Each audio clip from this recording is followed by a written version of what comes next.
In the previous episode, we had a look at the 5 dimensions of service quality and how Uber Eats fails at service delivery, having a meager 1.6 out of 10 stars on hellopeter.com. In this video, we will have a look at how Uber Eats can measure their service quality to recover their service and maybe have a much higher review than 1.6. Measuring service quality can take place in various ways. For a consumer, the most familiar will be in terms of a review system, but we have a look at two main approaches, the SERVQUAL and the SERVPERF approaches. So service quality and serve based only on performance. So how can Uber Eats use these measures? If we have a look at the SERVQUAL, this instrument basically is a questionnaire that has 22 perception questions and 22 expectation items or questions. And this is also founded or grounded in those 5 dimensions that they miserably fail at. For example, tangibles, reliability, responsiveness, assurance, and empathy. So it links to the 5 dimensions of how customers perceive a quality to be good or bad. And this is measured on a 5-point Likert scale in the questionnaire. So service quality equals expectations minus performance. So a positive score would mean that they have a satisfied customer. But the inverse is also true. If they have a negative score, which in this case is most likely, their expectations exceeds the performance provided by Uber Eats. So they need to make a plan to improve performance. This is what the instrument looks like. It is based on a questionnaire. For examples, there are 4 questions based on tangibles. They can ask whether the equipment is up to date, and this will vary because they have different Uber deliveries. But for example, the app. Is the app up to date and in a working condition? Is it visually appealing? For example, the facilities, if we refer to the app. Is it visually appealing to use the app to order your meal? Are the employees well dressed? In most cases, since these are public servants that nominate themselves to become an Uber delivery person, they might not be well dressed, and this also impacts the service delivery of Uber Eats. Uber Eats then needs to make sure that if they have random people delivering food for them, that they have a uniform. And then the last one, are the facilities consistent within the industry? For example, if you have a look at a competitor like Mr. D, delivery in South Africa. Then in terms of reliability, do they respond within the time frame? And for most reviews, no, they didn't. They took a long time to deliver the food, if they did at all.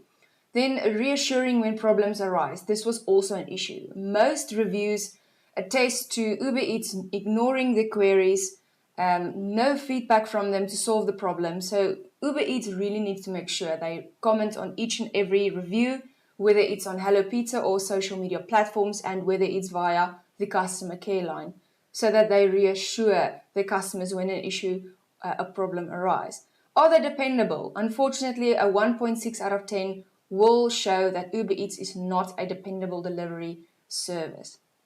How can they fix it? They just have to work on all of the comments and feedback from customers and make sure they have their service standards in place. Then service delivered at times promised. This links with respond within the time frame. Respond within the time frame can also be in terms of the reviews or complaints. But is the service delivered as promised? Mostly no.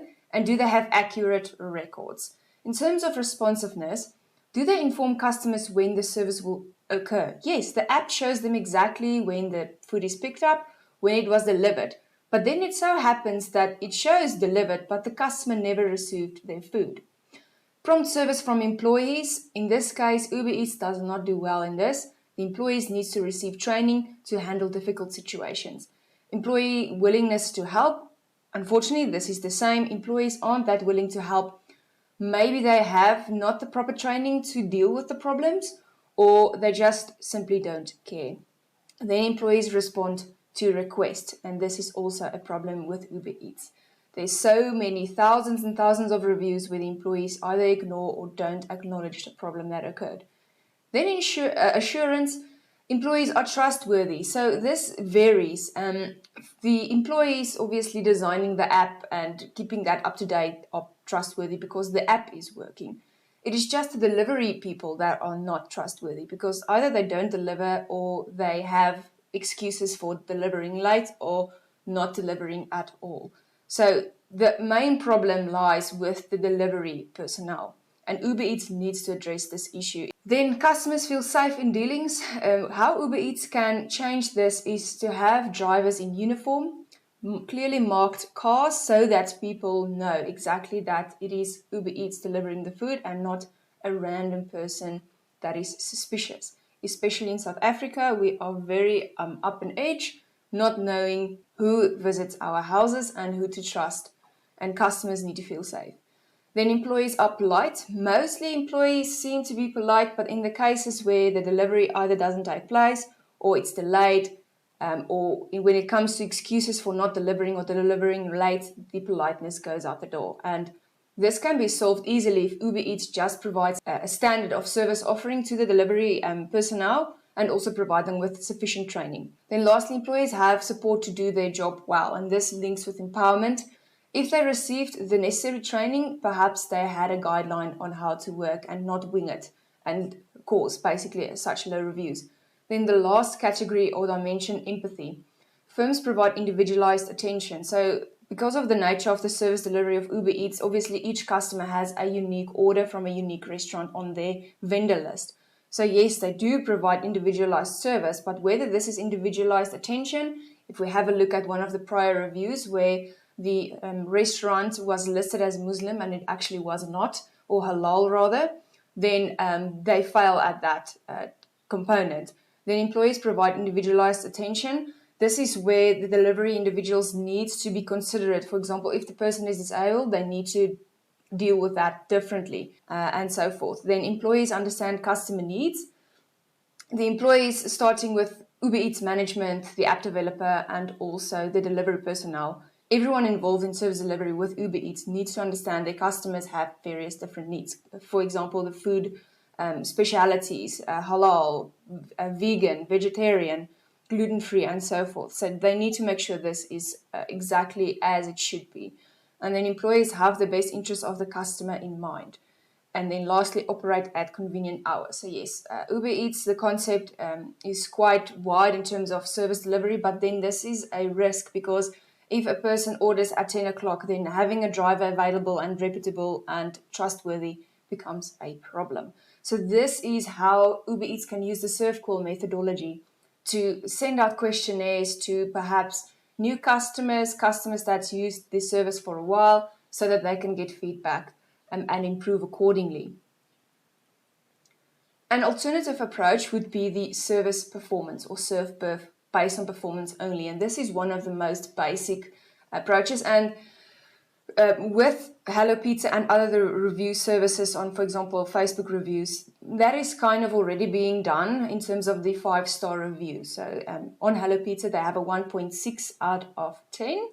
On Facebook reviews as well, the 5 stars that they can rate them, and also Google reviews allows customers to give them a rating out of 5. But they can ask individual customers to rate their service using a different questionnaire sample, for example, a 5-point Likert scale. This is also linked to the 5 dimensions, but to simplify, they can use the simplified, either the robot method or a quick feedback form on the app to rate according to, for example, it's a good, it's meh, or it was excellent service, and then give them an opportunity to rate them on the app and other services as well, especially Google. If people Google for Uber Eats, it's the first thing they will see is the Google review. And this is just a simplified way of doing it. And that's it. That is how Uber Eats can use 2 main methodologies to measure their service quality and really focus on improving their service quality. And if they don't, there are severe consequences of losing the customers to competitors and also failing as a result, especially in South Africa, because we have alternatives available, and especially since all of the restaurants mostly offer their own delivery in any case.